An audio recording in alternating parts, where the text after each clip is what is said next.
जो चोर गाड़ियों को चुरा के ले जाते हैं। आज उस गाड़ी का पाप डे बनेगा। आओ देखते हैं कौन सी गाड़ी चोरी की लगती है।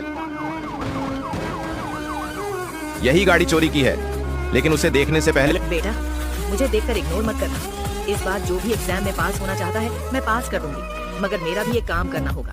तुम्हें इस वीडियो को एक लाइक और चैनल को सब्सक्राइब करना होगा और 5 सच्चे मित्र को शेयर करना होगा और मेरे बेटे ज्यादा कमेंट में सरस्वती मां लिख दो। इसका तो पापड़ी बन गया।